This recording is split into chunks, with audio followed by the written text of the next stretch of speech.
what you want, when you want it, where you want it. This is The Mesh. Foot Candle Films. Film news and reviews from two guys who really like movies. This episode is brought to you by the Foot Candle Film Society. For a schedule of upcoming screenings and membership information, visit the Society's website at www.footcandle.org. Hello, everyone, and welcome to Foot Candle Films here on the Mesh.tv podcast network. My name is Alan Jackson. With me, as always, Christopher Fry. We are with the Foot Candle Film Society and the Foot Candle Film Festival located right here in Western North Carolina. And today we are hosting the podcast Foot Candle Films. Lots of the word foot candle scattered all through that sentence. It's true. Chris, how you doing? I'm doing well. So we are in the midst of the summer movie season, so always lots to go see in said multiplex. So yeah, it's an interesting time. It is nice. I've kind of been able to get back in my habit of, I try to go to the theater once a week. That's always been my goal. The last few months, I have not been as successful with that. But the last few weeks, there's been some summer movies, been some movies to go see. There's something new coming out every week that's worth at least talking about or at least seeing. And this week is no exception. We're going to be reviewing the latest new summer release is the film Twisters. That is Twister with an S at the end. It is I'm not going to call it a sequel. It's not a sequel. It's just a new version of the Twister. I guess it was never a franchise. They never made a sequel to Twister, like not even a direct-to-video one that we're aware of, right? I mean, there was Twister was a standalone movie. Correct. My understanding is. It's now, what? How many years past now? Are we like 25? Maybe. Yeah, somewhere in that neighborhood since the like first one. Anyway, we're going to be reviewing the film Twisters by director Lee Isaac Chung and starring Daisy Edgar Jones and Glenn Powell. Then we'll be moving on. We're actually going to do a twofer today, Chris. We're going to do two reviews. We've got a second film to review. It is the film Thelma, starring June Squibb. We will be talking about that film as well as our second review. And we also have another one of the world-famous Chris Fry patented film recommendations for us to explore at the end of the episode. So that is all what we've got planned for this episode. Chris, are you ready to just jump right into our first review of the film Twisters? Sure. Intern just ran in here at the last second. 28 years. 28 years. Okay, I wasn't too far off then. So it was 90... It's 98. 98. Mm-hmm. Okay, that checks out. All right. I'm sorry, 96. Sorry, 96. Okay, all right. Are you ready to get into the review? Yes. All right, here we go.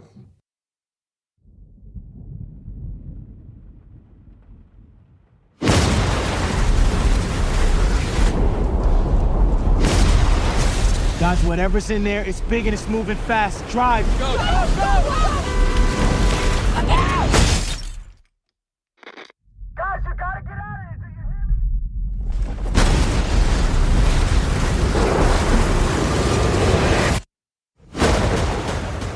hear me? Mr. Glenn Powell.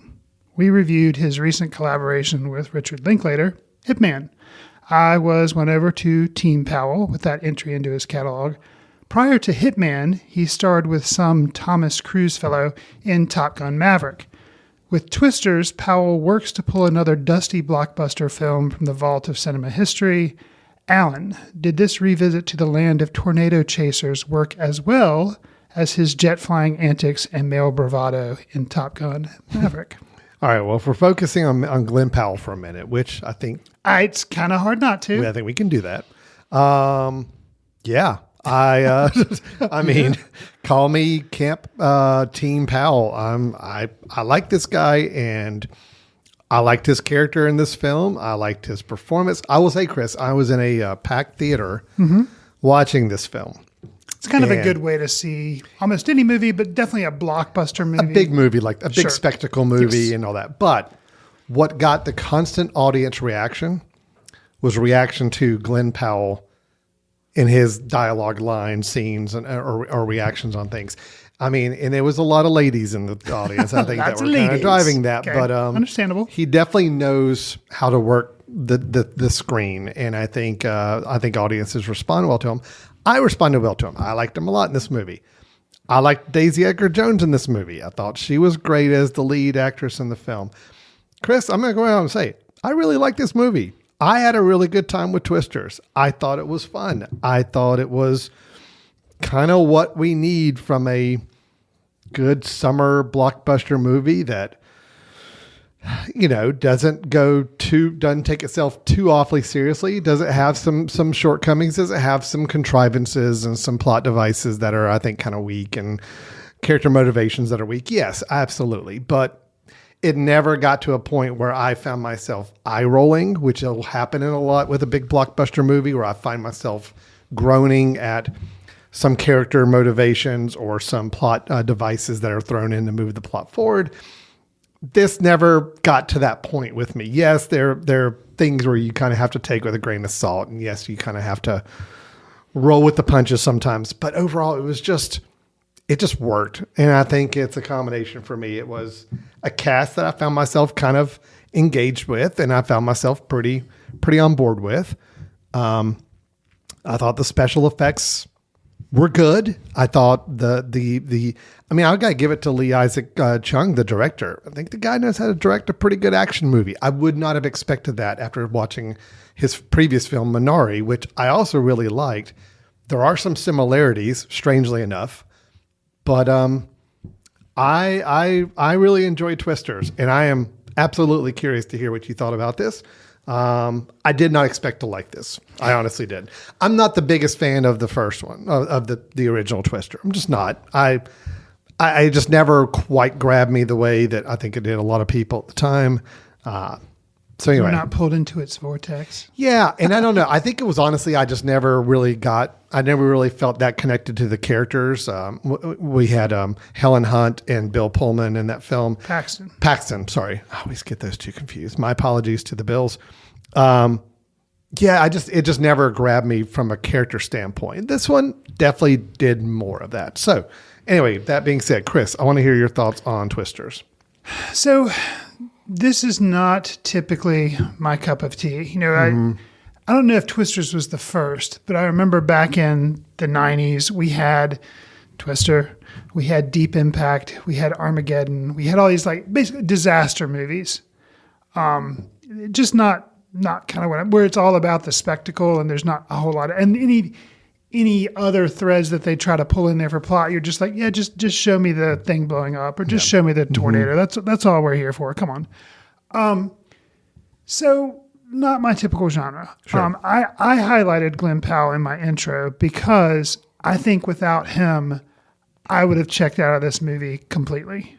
Because he was, even though I'm not going to say he was totally playing an original character that we've never seen before, right. Because you kind of sensed from the moment he hit the screen, like he has all this bravado, but you're like, okay, I know that he's not going to be the bad guy. Yeah. I know that he's going to have a heart of gold. And sure enough, but they don't, it's not like they delay that. They kind of hinted early on. And so, it isn't like a third act shift on it, like you would expect a character. And I did appreciate in the film that they didn't try to cop out on that. It's like, no, within 5 minutes of meeting this guy, there's probably something else here, and we're going to go. Yeah, because he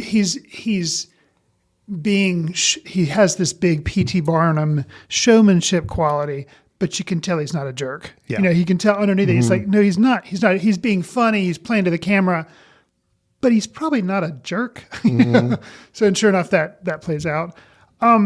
So I will say too, kind of like what you mentioned, Lee Isaac Chung, director Minari. Yeah, I would never have expected. I think we mentioned this in a news story that we had, that they were making a sequel, and mentioned that he was involved. We're like, well, that's interesting. Yeah. I feel like you alluded to maybe touches that you can tell that he brings to it. Mm-hmm. I think the wide open spaces and the way that lots of things are done at the golden hour seemingly, or just wide open fields of grass, and you see the ominous storm way in the background, but you can see it approaching. Just those type touches, it's very painterly, and I appreciate that. Yeah. So the film looked good. It's tough for me to analyze things like the effects and CGI in a film like this. I will say, they were not bad. Mm-hmm. It was not the toilet bowl effect that we had with the Flash movie that came out. So no, it was not that. Yeah. But they're either, to me, because we're so inundated and we just expect it to look good now because we're like, well, we've got the technology. If it looks like a toilet bowl, shame on the film for not spending more time on it. But then other than that, it's like good or bad. And I'm like, nope, this was good. Yeah. But I'm not bowled over because I've been spoiled, I guess is what I'm saying. And I just kind of expect it. So nothing blew me away. Tornado joke there. But I don't think that's the film's fault. Right. So they were just okay. I do appreciate the fact that from what I could tell, like you, I'm not a huge devotee of the original Twister. It didn't rely on a lot of references. I only pick up on one. I picked up on two, which, one is the little spheres that get sucked up in the tornado. Yeah. Okay, that was in the original one from what I remember. But it's not like they say, oh, this was my mom's. And nope, it's just like, nope. We're just and really it's in the first 5 minutes of the movie and then it's kind of done. So, yeah. But that, they did that, but that wasn't like, I didn't feel like that was needless fan service. The only other thing that I caught on to, which granted, not a direct reference, and I guess it's something you do, definitely in the first film, Bill Paxton takes off his belt and wraps it around a pipe to keep from getting blown away, and then grabs hold of, I think it's Helen Hunt, who is at risk of being swept up in a tornado. Okay. In this film, they end up running to the bottom of a pool where there's some pipes and they grab hold. I don't think Glenn Powell takes his belt off. No. But he then has to kind of grab somebody. Like, according to all the women in my theater, I did not hear any. That probably would have leveled the theater. I didn't hear any shrieking, so I assume that that means he did not take his belt off. Fair point. But it reminded me, not that it was a direct callback, but it was like, oh, yep, it reminded me of that scene from Twister. So, but other than that, like you're saying, very minimal. Apparently, if you're a huge fan person, there are some things in here. I think Bill Paxton's son, because Bill Paxton has passed away, his son is somewhere in this film. I don't know if he plays one of the, somebody on maybe Glenn Powell's crew, or I'm not sure, but he is somewhere in this film. So I thought that was interesting. But unless you're like a big fanboy, you don't. Well, no, and I don't mind little. I don't mind little. Slight Easter callback, like little Easter eggs, little. If you know, but that's it. That to me is okay. Sure. That's not offensive to me. I was scared to death, Chris, that there is a scene in the film where the main character, Daisy Edgar Jones' character, Kate, is going to be going back home. Oh yes. And I was scared to death. I'm like, oh my gosh, I know what they're going to do. She's going to walk in the house and it's going to be Helen Hunt there as the mother. And that's going to be their tie to the original film. I was like, it's going to be eye rolling. I imagine that was a pit in your stomach. It was. And then come to find out, nope, it's Mara Turney. And she's awesome. She's we great. Saw her in The Iron Claw. So I guess that's her niche now, is playing like mom. Kind of like farm mom, like living out in a farm somewhere. That's kind of her thing. But you can tell there's a lot of pain or there's things hidden under there. Yeah. So anyway, I was happy from that regard that this film did not take any of those routes of saying we have to kind of do all of these arbitrary connections to the first film. It was good. It was nice. Look, here's the thing. I realized that I think why audiences are responding well to this film, and it made a lot more money than people expected, and overall reaction from the audience has been good, is for probably the same reason I felt good about it too. Is you were in the air conditioning instead of out in the heat. Well, there's that. I wasn't outside. It's an entertaining movie that doesn't rely on gunplay or violence, like extreme. Yeah, there's, quote, violence in this film in terms of, the veracity of these tornadoes and people you see getting kind of sucked up in the tornado. But it's not gratuitous. It's not over the top. It's not, disturbing stuff to see as bad as a lot of other stuff we kind of get thrown out in the multiplex. I think this just knew how to hit all the right notes. It's like, give us two engaging lead characters that we are kind of connected to and we feel like we want to explore them a little bit more. Put us in some precarious situations, make a good use of CGI and special effects that kind of put us in these environments. yes, there's quote good teams, quote bad teams, and yes, some alliances change, and there's some things you learn about, but all those are telegraphed, I think, pretty early on. So it's not like there's any surprises, but they weren't offensive ones to me. I mean, I never felt like, cheated, or I never felt like, okay, yeah, this just makes no sense why this is happening. No, everything kind of made sense.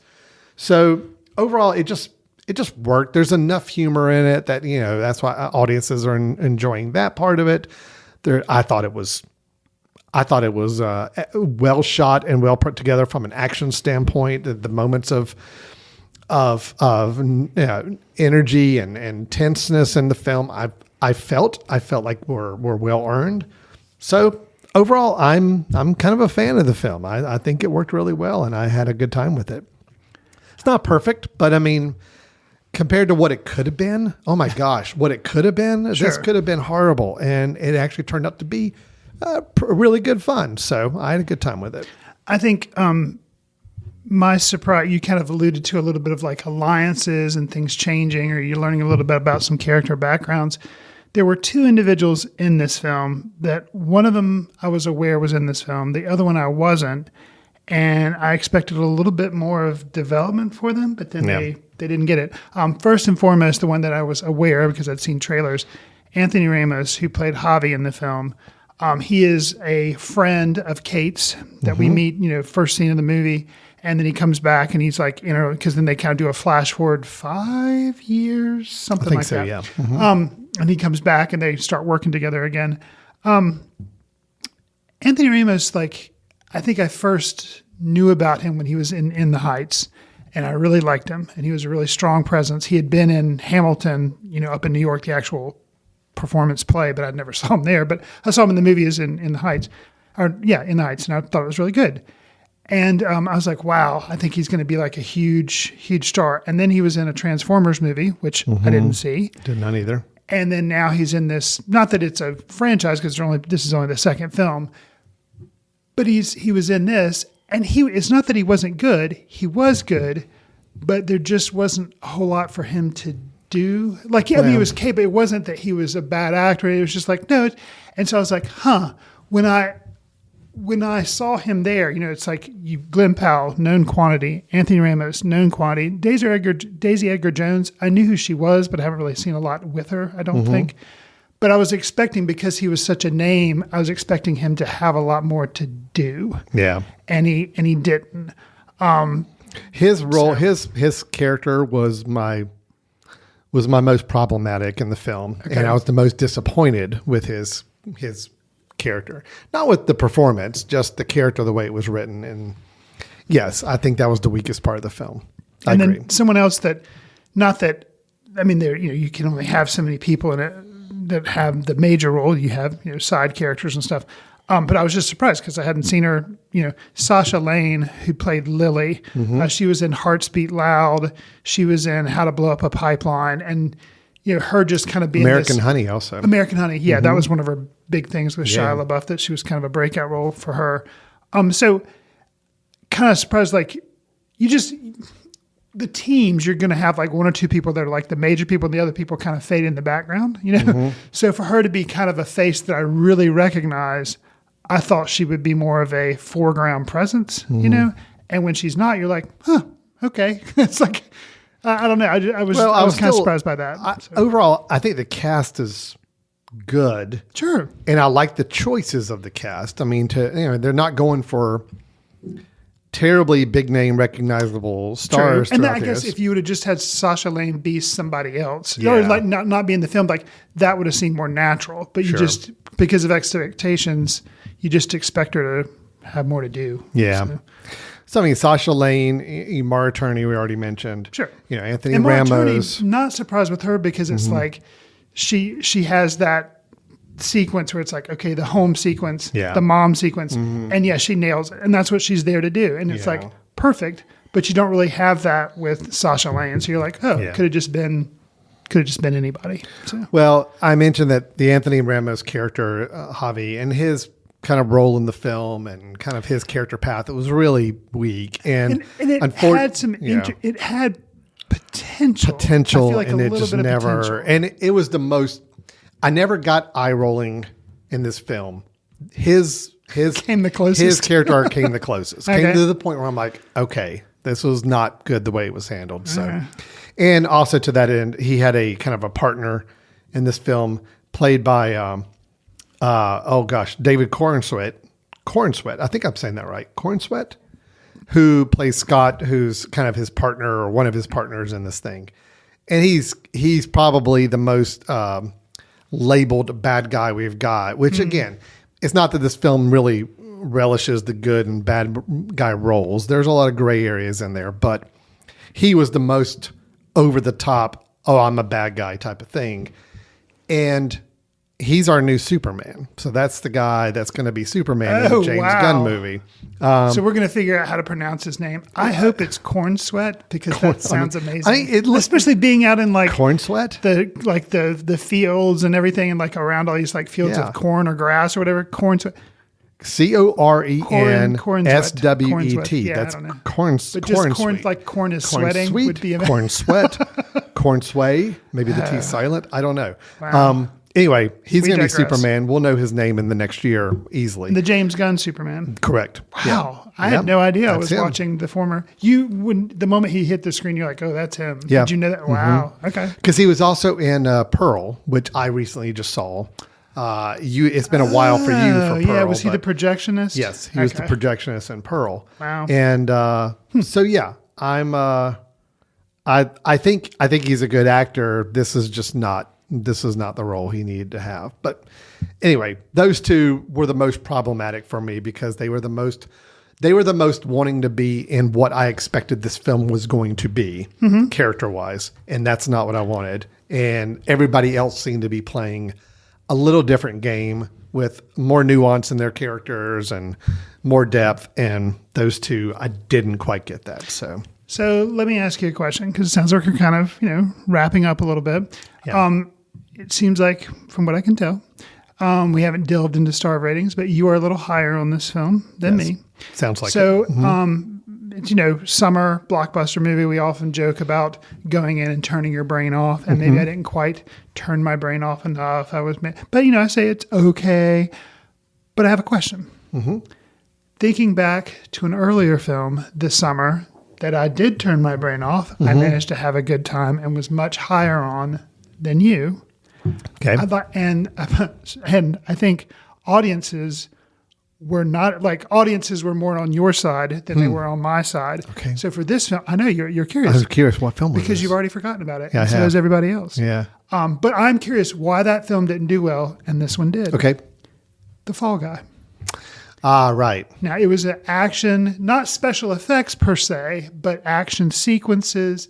There was humor in it, more humor in it than there was in this film, but there was humor in Twisters. I mean, Glenn Powell was, there was a little bit of romance going on with Daisy Edgar Jones and Glenn Powell. There was romance between the two leads in that film. So was it because that film was too jokey? Why do you think audiences and you didn't respond to Fall Guy like they are to Twisters? Because Twisters is doing much better. Yeah. I think honestly, I think what is bringing audiences into the multiplex for Twisters is the premise. It's tornadoes, and people want to see a big spectacle movie. The Fall Guy wasn't really touted as a big spectacle movie. It was like an action movie, right? Which people tend to like. They do, and at least for me, the reason. Look, I was excited about the Fall Guy. I was not excited about Twisters. So maybe mine was a flipped expectation thing. Got you. Okay. The problem for the Fall Guy is all in the storytelling. It was all in the script and the plotting, and that was where the film lost me a lot of times. I didn't buy a lot of the characters. I didn't buy a lot of the decisions that were made. I didn't buy the steps taken to move the plot forward. So I enjoyed the charisma of the lead characters, but I needed a good story to connect it and to make it work. Here, I'm not saying the story's awesome, but the story serves the purpose it needs to, and it follows a path that I think is a more appealing to audiences. Path of a tornado. Yeah, well, but it's like it made sense. Like people get it, and there's people to root for. There's people to kind of root against for, and then there's some changes, and then there's, you got the Glenn Powell thing in there, which maybe people were a little burnt out on Ryan Gosling, because it kind of been a big year I know, of Gosling. we did mention that, I think, in our review. There's a little 'cause Barbie, overdone. and then, yeah, okay. Gosling might be kind of a little bit tapering down his appeal. I think he's great. People may just be burned out on There's a little bit of seeing that. Glenn Powell is kind of on a rise where it's Sure. like he's Absolutely. on fire right now. So I think it's a mixture of that. Okay. I think, and look, we tend to get really into movies about movie making and Hollywood a lot more than the general public does. Okay.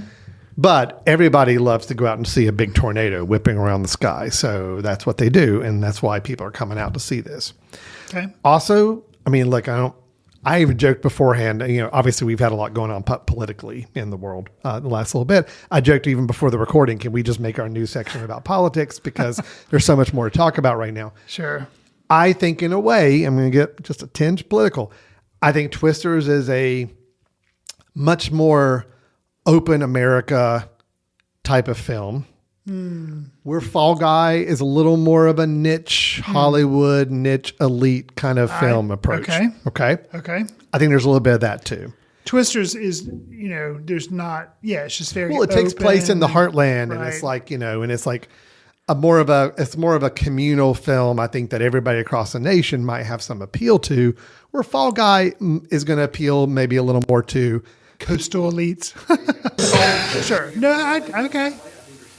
But because you have Daisy Edgar Jones' character, she starts off in Oklahoma, right? But then she goes off to New York, and that's where she but lives then for a while. comes back, and then and comes that's like back, a and then whole you have thing. assumptions people make about her Yes. that aren't. Yeah, okay. So it's a lot more like everybody playing together to try. Okay. And the okay. Glenn Powell character he's playing Tyler. I mean, he's kind of this YouTube sensation, but he's like a rebel kind of cowboy type of guy, big P.T. Barnum energy going on. But then you learn more about him, that there's a little more depth to it than you would expect. So it's like it's playing all those angles. And I think that's appealing to audiences in general, as opposed to just Ryan Gosling shooting and punching a bunch and saying quippy things, but he's still in show business. He's still portraying an actor. I don't know. I think this had a much broader appeal. So again, that's my rationale for how I think this is making a lot more money and doing well. Yeah. And for me, the problem with the Fall Guy was just the story, Sure. and the plot was just, to me, a mess. But Twisters, it's not brilliant, but it served the purpose. It did what it needed to do. It took me down the path I kind of expected it to take me, but kept me just engaged enough that I didn't find myself bored by the story, So, and look, I mean, now if I want to bring this full circle, yes, Fall Guy was about, movie making and inside the movie. Twisters, I think, has a really great closing scene that takes place in a movie theater.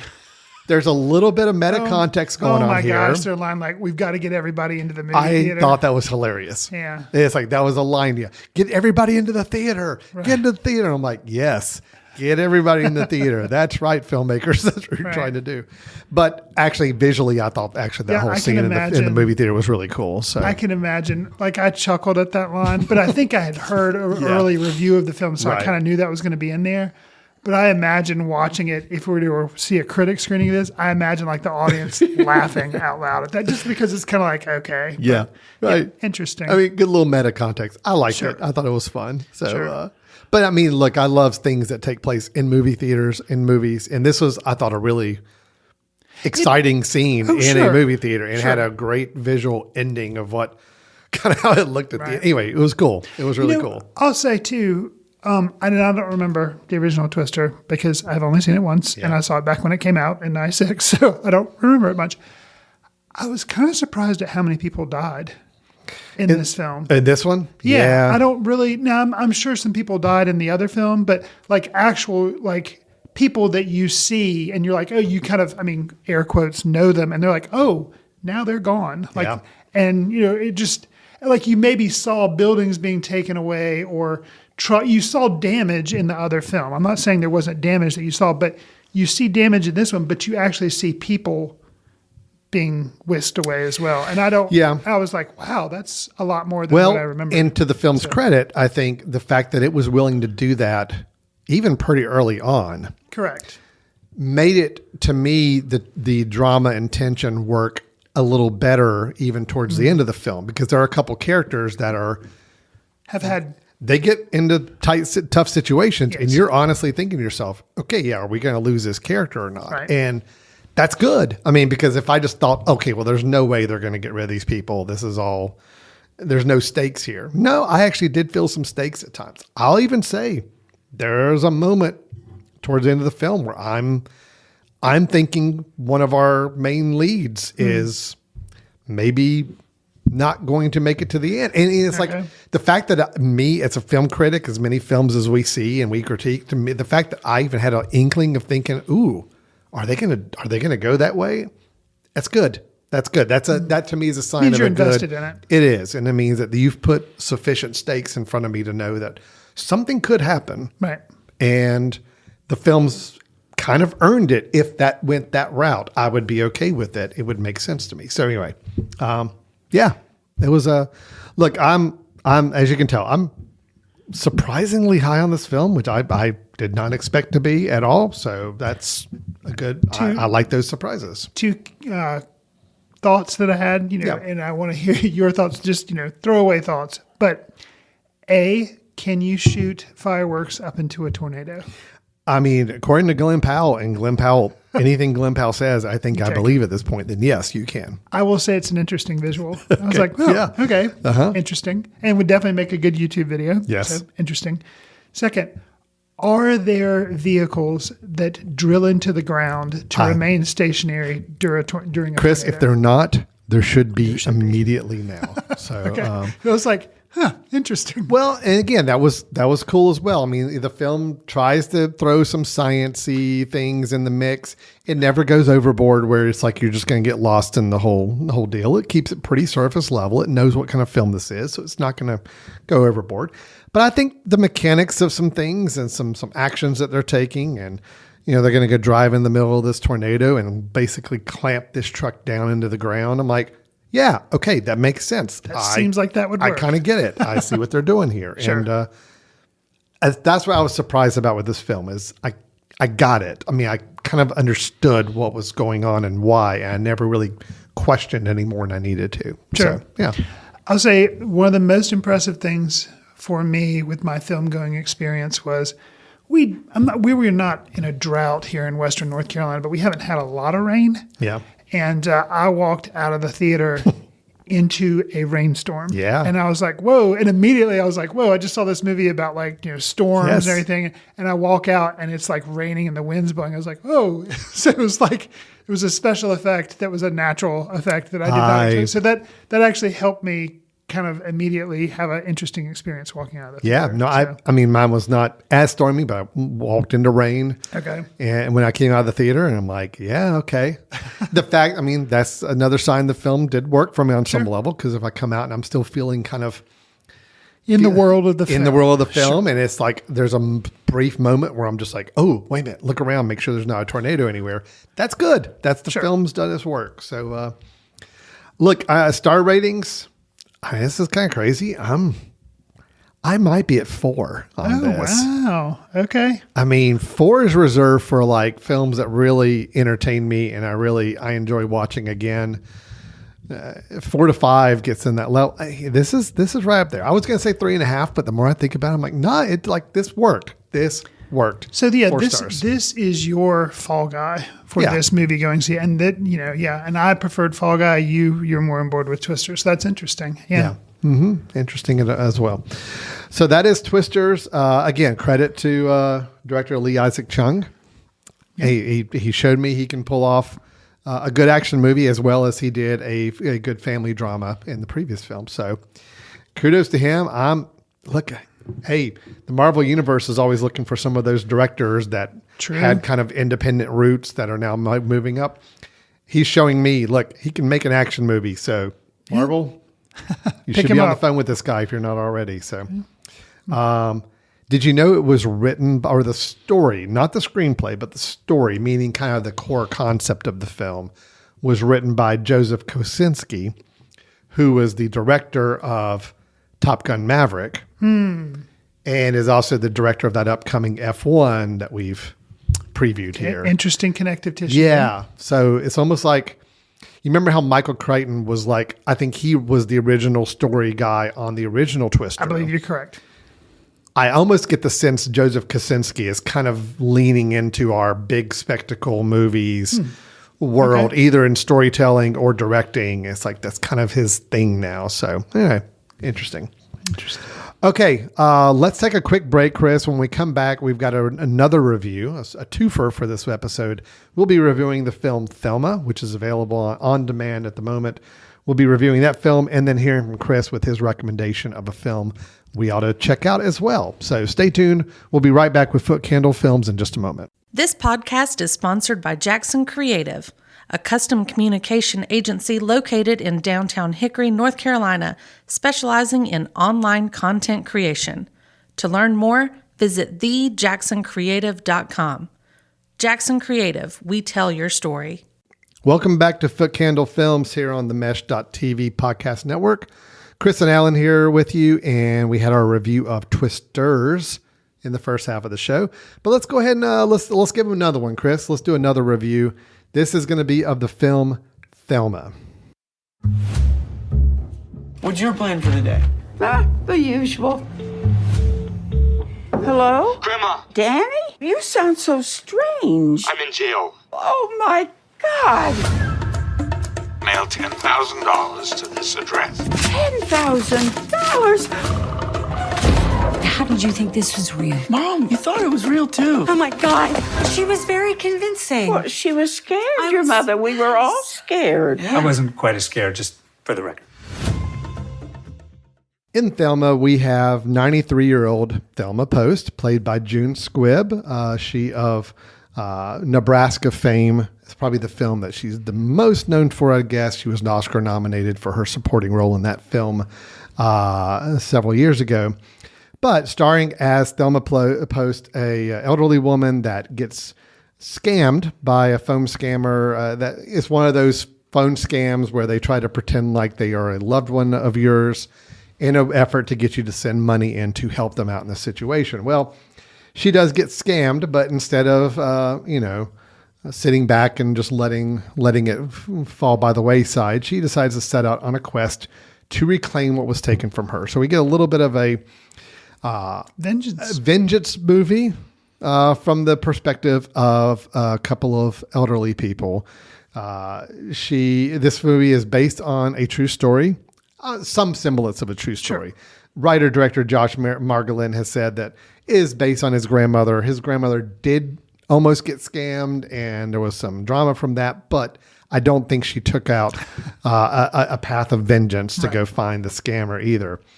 But in this film, we also have Richard Roundtree starring as Ben, one of Thelma's close friends, and becomes a little bit of her cohort on this trip, and also her grandson, played by Fred Hershinger, Daniel, whose parents, played by Parker Posey and Clark Gregg, also prominent in the film. So, Chris, we have a little bit of was deemed as a action movie, but told from a very kind of a geriatric positioning. Sure. So, a little bit of an interesting take on a film. June Squibb is someone who, from my understanding, has never really been the lead in her own film, even after all these years of being in the film business. So with all that being said, there's a lot of elements going into this film. It's a small film, small budget film, but it has an interesting premise behind it. How did this work for you as a film in general? Did it live up to its promise of what it was kind of selling that it was going to be? And did you find anything worth taking away from the film? So did I feel scammed? Well, a little bit of that. Sure. I mean, it's like I honestly thought going into this that, I could see where this premise wasn't going to hold up or not going to work as a feature film. So again, I'm waiting to hear if you felt like it did or if it fell short. So I had the benefit, usually when we review films, I've only seen them once, but I had the benefit of seeing this film at a film festival earlier in the year, and then I just saw it recently when we showed it at our Film Society screening. So I liked it okay the first time, but seeing it the second time with a bigger crowd really, really helped the film. And the people around me just really seemed to be engaged and were, laughing at all the jokes and everything, and just really seemed to have a good time with it. And it reminded me, so you often hear people say like, I don't know, like feel good movies, or they don't make them like they used to, like crowd pleaser type.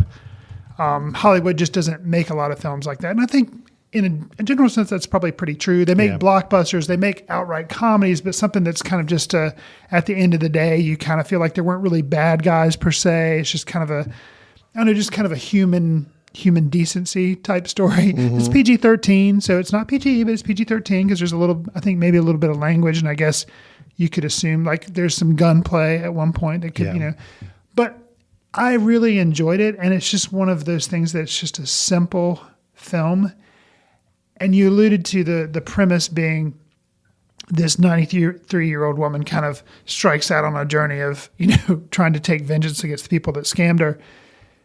Sounds like it could be really hokey, but I think it's done with just the right amount of believability, but yet they just kind of keep it really grounded. Yeah. And so I think that helped. And I also think that going in, you could think that they're going to be making fun of older folks, and I don't feel like they did. Then you could say, or if I think they did it in a very honest manner. Yeah. It was all even-handed. I think, yeah. And then you could say, like, with the grandson, played by Daniel Heckinger, you could say, like, oh, now they're going to put the target on young people that are kind of aimless, that don't really know what they want to do with their life, and they're depending on older folks to kind of steer them in the right direction. And no, they hit on that the grandson is having struggles. Yeah. But I don't feel like they hammer it home. No. And then there's another group. There's the parents, of parents of Daniel, and I guess was it the June Squibb who plays Thelma? Is it the mother's mom? Or I believe so. Okay. Yeah. So, and you mentioned Parker Posey. Like, then it's that age group that are playing the parents of Daniel and the daughter of the Thelma character. Like, you could say, oh, they're going to mock them and make them be kind of like the helicopter parents that are, sheltering Daniel too much and overreacting maybe. But no, I feel like they just kind of basically say, this is life. Mm-hmm. This is a family.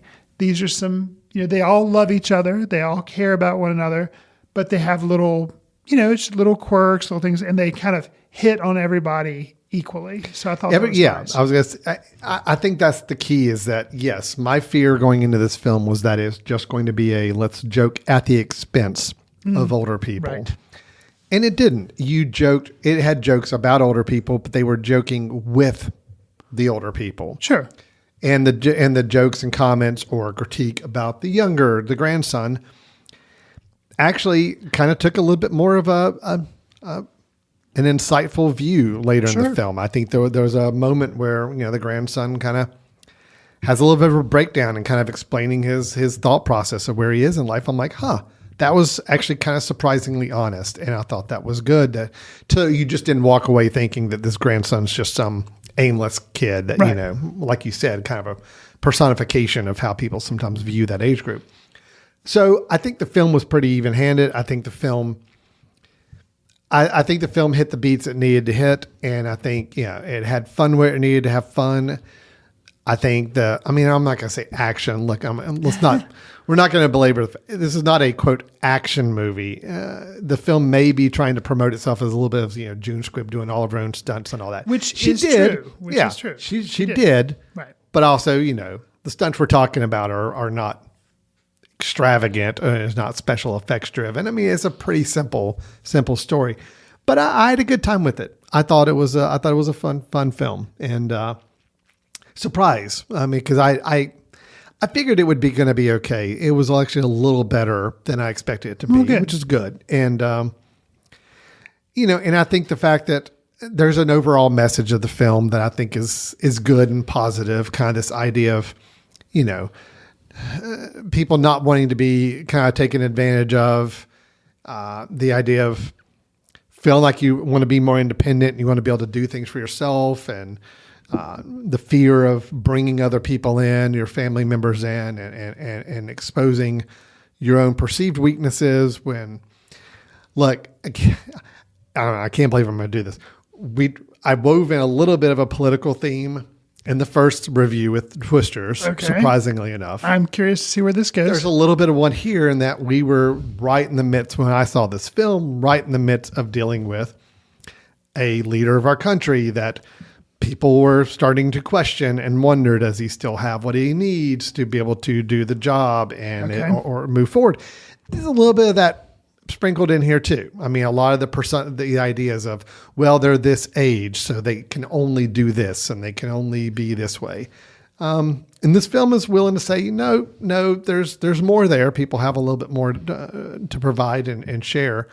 And I think it did it tastefully. I think it did it entertaining way as well. I will say I really liked June Squibb. I thought she was great in the role. Perfect for the role, of course. I really liked Richard Roundtree as Ben. And unfortunately, it was his last performance. He passed away right after making the film, and was not around to see it when it came out. But of course, Mr. Shaft himself, Richard Roundtree, I thought he was great. I really liked his character Ben, so he was good. And you're talking about how they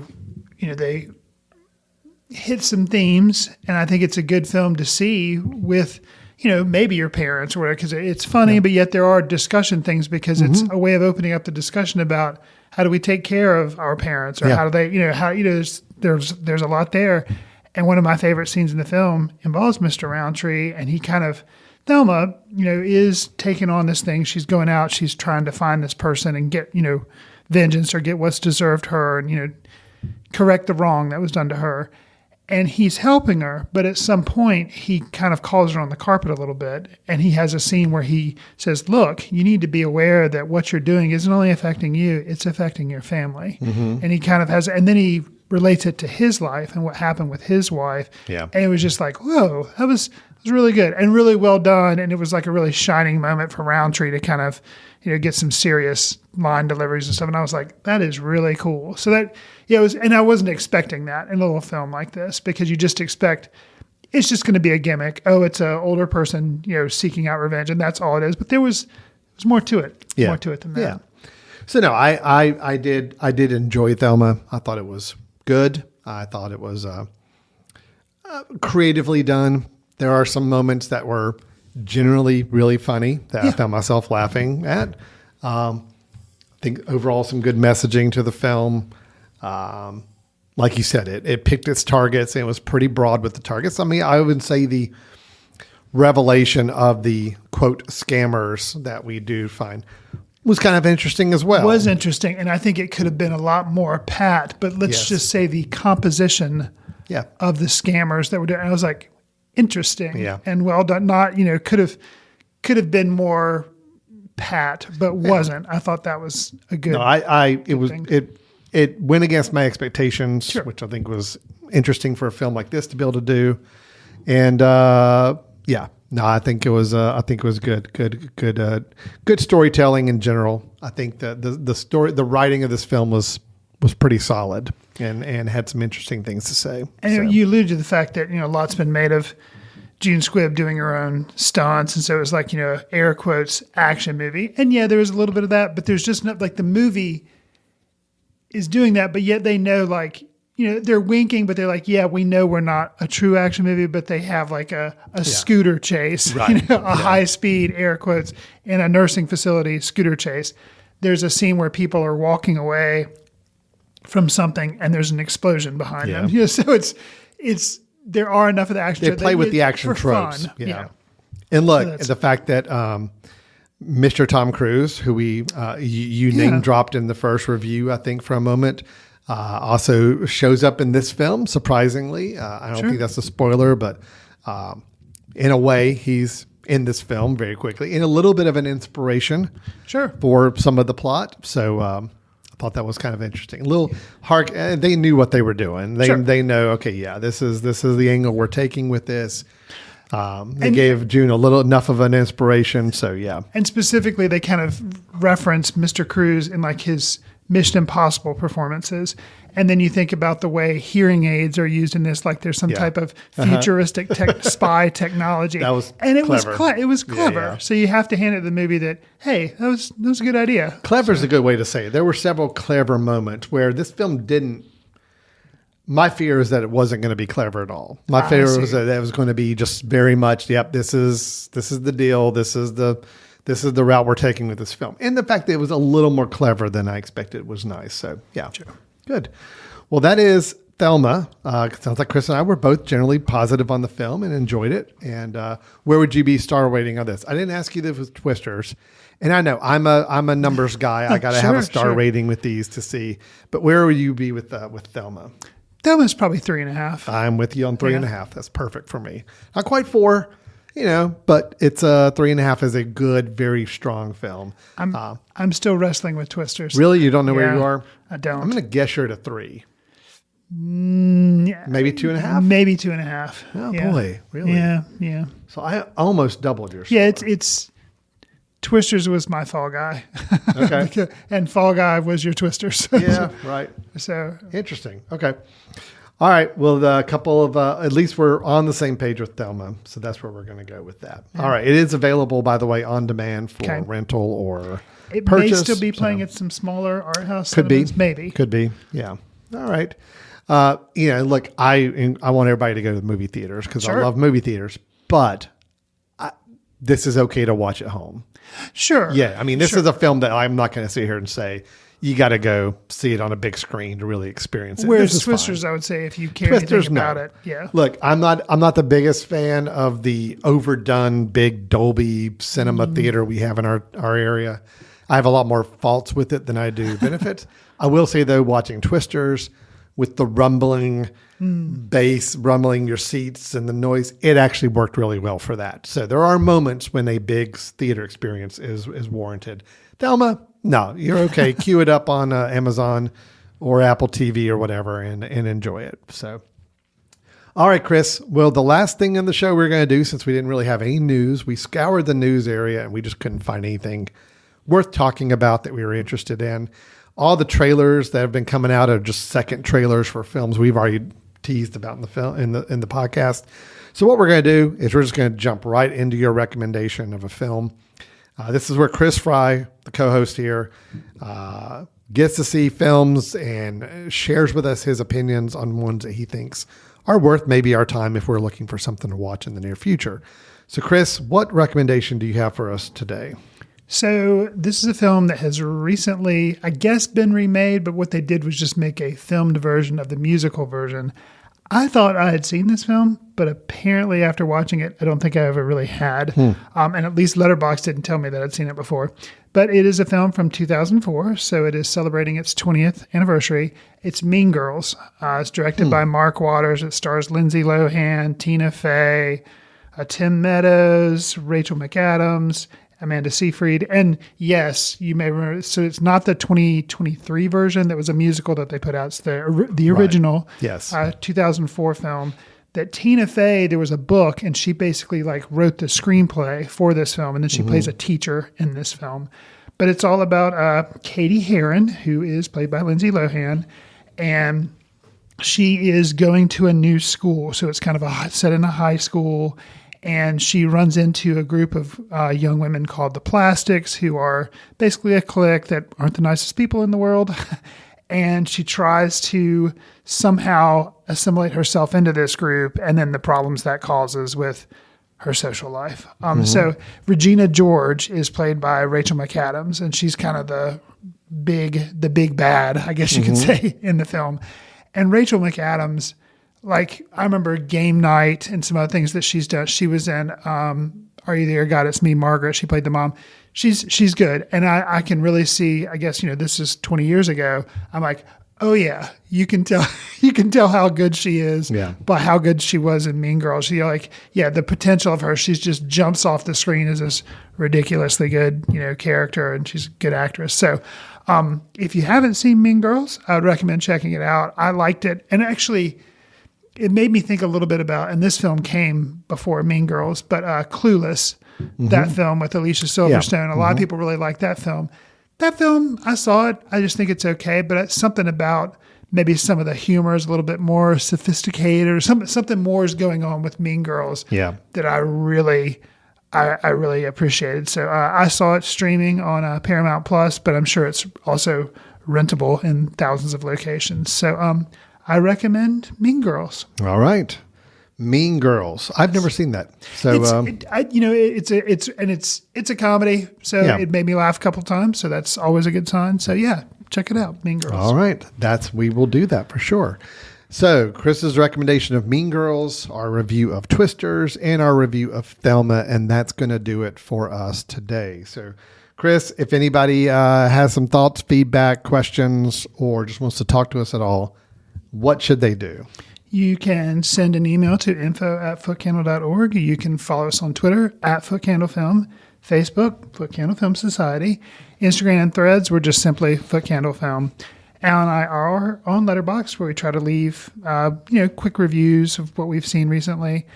Do us a favor. If you like the show, give us a star rating, write a review, share with friends on whatever service you receive your favorite podcast on, because it'll help us reach new listeners.